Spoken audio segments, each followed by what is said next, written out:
भाई लोग संजू सैमसंग भाई क्या खेला है वो बंदा भाई। और फिर उसने सेम ऐसी फंड वो T20 वर्ल्ड कप में भी सेमीफाइनल में भी इसी तरीके से खेला था। तो वहाँ पे टीम इंडिया ने 253 रन स्कोर बोर्ड पर लगाए थे। यहाँ पे थोड़ी सी बॉलिंग के लिए भी कुछ छोड़ा हुआ था पिच में, जिसकी वजह से चेन्नई चेन्नई ने संजू सैमसंग ने 100 लगाया और फिर चेन्नई का स्कोर हुआ 207, 6 विकेट डाउन। ओपनिंग में संजू सैमसंग 54 बॉल्स में 101 रन, 10 चौके 6 छक्के, 187 का स्ट्राइक रेट। फिर दूसरा ऋतुराज गायकवाड़ कैप्टन है, 22 रन 14 बॉल्स। फिर सरफराज खान 8 बॉलों पे 14 रन। शिवम दुबे कुछ ज़्यादा कर नहीं पाए, 8 बॉलों पे 5 रन। डेवल्ड बेविस 11 बॉलों पे 21 रन।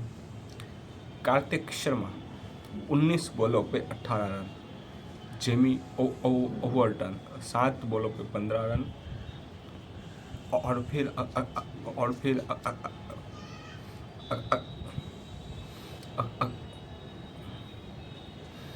अकील हुसैन 2 बॉलों पे 2 रन। कुछ मतलब आप इसे देखेंगे तो 35-40 रनों पे एक विकेट गिरती जा रही थी, परंतु सामने की ओर से संजू सैमसंग लगा हुआ था, तो जिसकी बदौलत 207 रन बोर्ड पे लगा दिए। फिर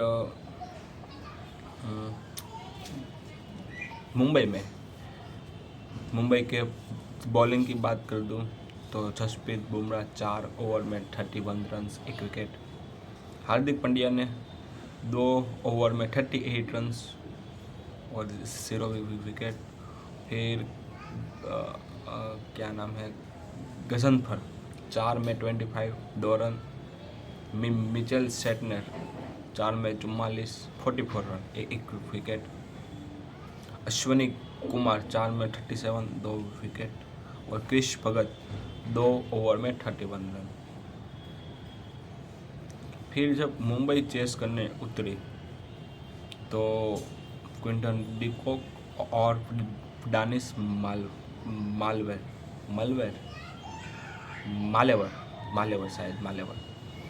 दोनों ओपनिंग के लिए उतरे। तो अकील हुसैन ने पहले ही बॉल पे डानिश मालवेर को कर दिया था बोल्ड हुआ था, नहीं सॉरी कैच हुआ था। संजू सैमसंग ने कैच पकड़ा था। फिर उसके बाद नमन धीर को 0 पे आउट कर दिया। 1 डाउन नमन धीर था। फिर क्विंटन डिकॉक भी ज़्यादा कुछ कर नहीं पाए, 10 बॉलों पे 7 रन। सूर्या कुमार 30 बॉलों पे 36 रन। ये देखो पहले 3 विकेट अर्ली स्टेज पे गिर गई, जैसे तिलक और फिर सूर्या ने, दोनों ने थोड़ी सी पारी ले जाने की ट्राई की। तो सूर्या ने 30 पे 36 और तिलक वर्मा 29 पे 37 रन। फिर कप्तान हार्दिक पांड्या कुछ कर नहीं पाए। नूर अहमद 2 बॉलों पे 1 रन। नूर अहमद ने उसको कर दिया आउट।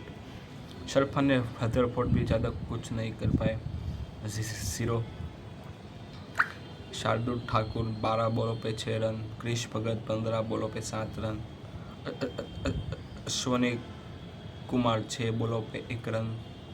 और जसप्रीत बुमराह 5 बॉलों पे 2 रन। तो 19 ओवर के अंदर 104 पे मुंबई इंडियंस डाउन हो गई।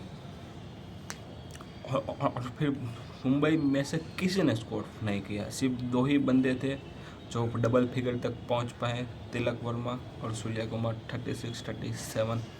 बाकी 7001067112 लग रहा है किसी का ये मोबाइल नंबर हो।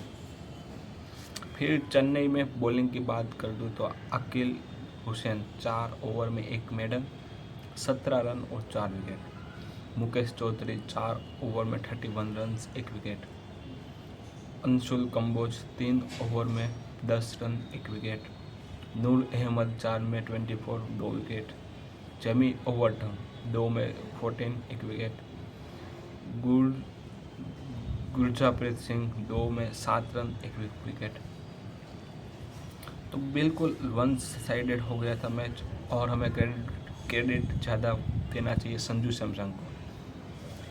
ये संजू सैमसंग ने वहाँ पे काफ़ी अच्छी इनिंग खेली थी।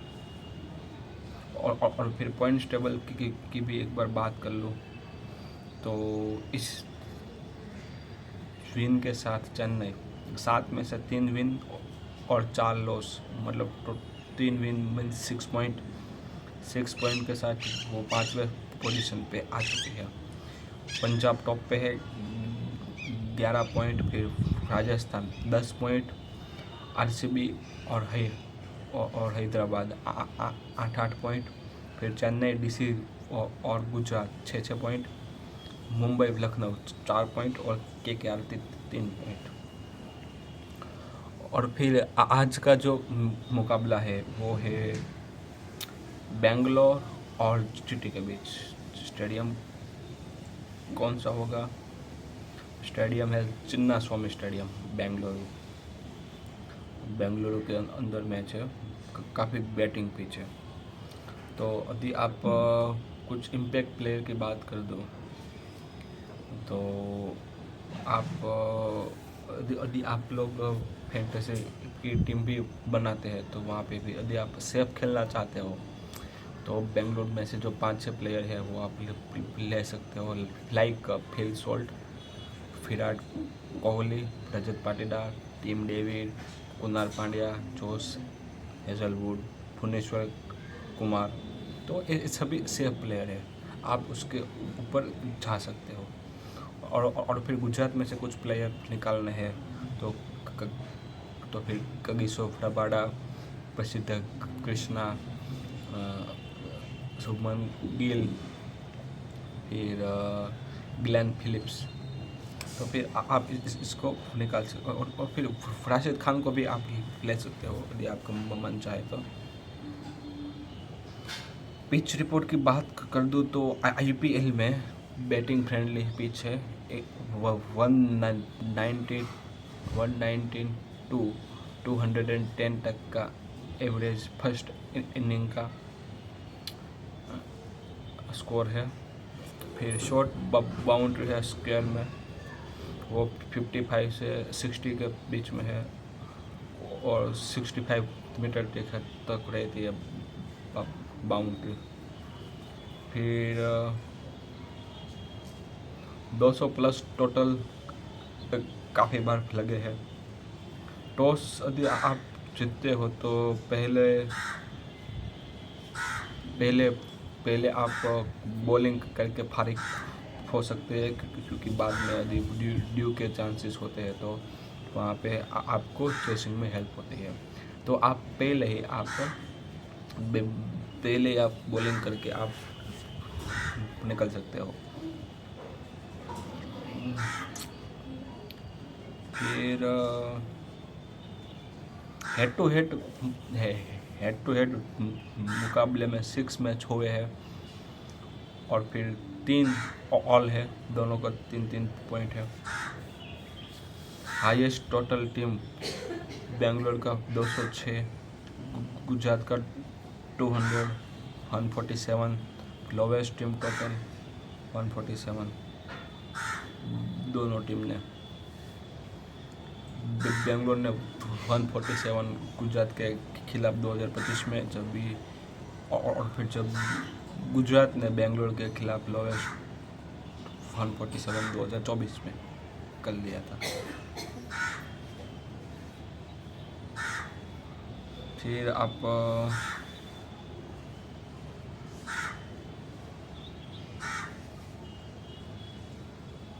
और फिर यदि आपको रिस्क वाली भी 11 बनाना चाहते हो तो मैं कुछ नाम ले लेता हूँ कि वो क्यों इफ़ेक्टिव हो सकते हैं। फ्रेश में मैंने भुवनेश्वर कुमार का नाम लिया था क्योंकि वो न्यू बॉल के साथ जो स्विंग करवाता है काफ़ी अच्छा रहेगा। फिर George the boss no doubt बहुत बहुत बड़ा बैट्समैन है। 2026 में इंडिया में जो T20 कैंपेन था वो अच्छा नहीं था, बट हालांकि अभी फिर 5 परफॉर्मेंस के साथ IPL में गुजरात के पहले 3-4 मुकाबले में परफॉर्मेंस नहीं थी। फिर लखनऊ के खिलाफ एक अच्छी पारी खेली थी, फिर कोलकाता के खिलाफ, तो उस तरीके से उसने कमबैक करवाया था और फिर लास्ट 3 मैच में से 350 शायद उस तरीके से लगाई है।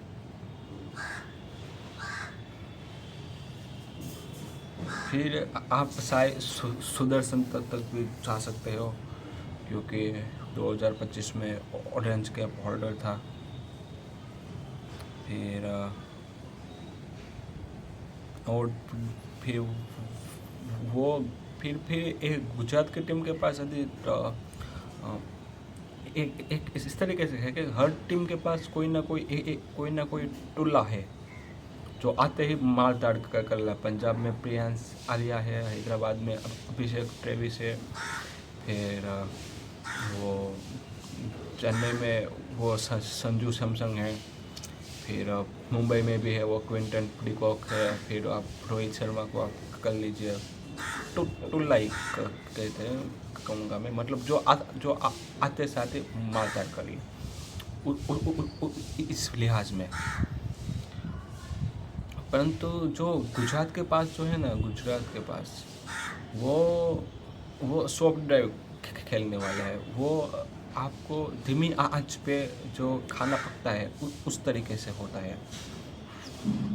वो खाना पकता है तो बहुत ही अच्छा लगता है, परंतु वो जब भी पक रहा होता है ना तभी वो बहुत ही बोरिंग लगता है क्योंकि वो बहुत ही धीमी आंच पे चल रहा होता है। तो बस गुजरात की टीम उस टाइप की है। देखो कोई भी टीम हर बार 14 मैच में से कोई भी टीम 225 हर बार नहीं करती, शायद 3 या 4 बार ही करेगी। बाकी आपको खेलना होता है 180 190 तो 200 210 के तकरीबन। तो उस लिहाज में फिर आपके टीम के पास ऐसा होना चाहिए कि वो 200 रन कर सके। तो उसमें आपको वो स्टेबिलिटी वाला ही प्लेयर चाहिए जो आपको धीमी आंच पे जो पका सके इस तरीके से। तो फिर गुजरात के पास वो है तो वो कर सकते हैं। लेकिन हालांकि यदि ऊपर से 2 आउट हो गए तो उसके बाद जो रन चेज होना चाहिए वो होता नहीं था। आपने लास्ट मैच में मुंबई के खिलाफ देखा था, 2 अर्ली विकेट हो गए तो फिर 100 भी नहीं कर पाई, मतलब 100 ही कर पाई। 200 का टारगेट था, 100 ही कर पाई। तो उस तरीके से है। जिस तरीके से राजस्थान में वैभव सूर्यवंशी और जायसवाल खेलते हैं, यदि दोनों फ्लॉप हो जाते हैं तो फिर भी उसके पास वो टीम हैदराबाद के खिलाफ 9 रन पे 5 विकेट डाउन थी, फिर भी 159 कर दिया। अभी लास्ट मैच में 62 पे 4 विकेट डाउन थे, फिर भी 159 कर दिया और फिर डिफेंड भी कर लिया। तो उस तरीके से होता है। मतलब इस लिहाज में राजस्थान ज़्यादा अच्छी टीम है कंपेयर टू गुजरात, क्योंकि उसका मिडल ऑर्डर है वो कहीं ना कहीं परफॉर्मेंस दे रहा है। गुजरात का मिडल ऑर्डर है वो परफॉर्मेंस नहीं दे रहा है। तो फिर क्रिटिसाइज तो होगा। आप ग्लेन फिलिप्स की बात कर लीजिए, वो कुछ नहीं कर रहा है, वो 25-30 रन कर रहा है। हालांकि उसका फील्डिंग में बहुत अच्छा इम्पैक्ट होता है। हर मैच में 2-3 कैच अच्छे पकड़ते हैं। जो नॉर्मल प्लेयर पकड़ने चाहेंगे तो वो शायद वो छोड़ देंगे और फिर वहाँ पे टीम के 2-3-5 रन ज़्यादा कर देगी, 2-5-10 रन ज़्यादा कर देगी। तो उस लिहाज में वो विकेट, वो कैच भी पकड़ता है और रन भी नहीं देता एज अ फील्डर में। फिर शाहरुख खान है, राशिद खान वो तो बैट्समैन नहीं है, फिर भी वो कभी कभार कर लेता है। फिर शाहरुख खान कुछ नहीं कर रहा है। राहुल टेवेटिया ने जो पंजाब के खिलाफ जो 2 छक्के मारे थे, उसके बाद कोई परफॉर्मेंस ही नहीं है। ना ही शाहरुख खान ने भी वो उसने 2 ही मैच जितवाए हैं शायद, हाँ, एक वो पंजाब के खिलाफ और एक बेंगलोर के खिलाफ 2024 में या 25 में, उस तरीके से। तो फिर भाई उसके अलावा परफॉर्मेंस कहाँ पे है? फिर यदि IPL में अशोक शर्मा भी है, यदि आप उसको लेना चाहते हो।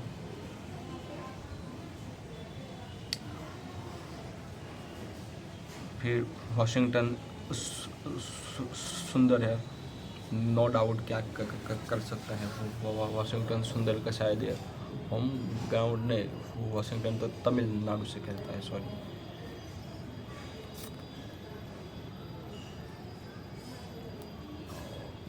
तो मैं तो अपनी लोकल टीम के साथ चाहूँगा कि शायद गुजरात मैच जीत ले, यदि गुजरात मैच जीतेगा तो अच्छा रहेगा, क्योंकि गुजरात में जीतेगा तो वो भी 5वीं पोजीशन पे आ जाएगा। परंतु लग रहा है कि दिमाग कह रहा है कि बेंगलोर ही जीतेगा, क्योंकि जिस तरीके से उनके मेडल ऑर्डर परफॉर्मेंस दे रहे हैं। तो अभी गाइस मिलते हैं नेक्स्ट वीडियो में, तब तक के लिए खुदा हाफिज़, गुड बाय, आवजो, जय श्री कृष्णा, टेक केयर।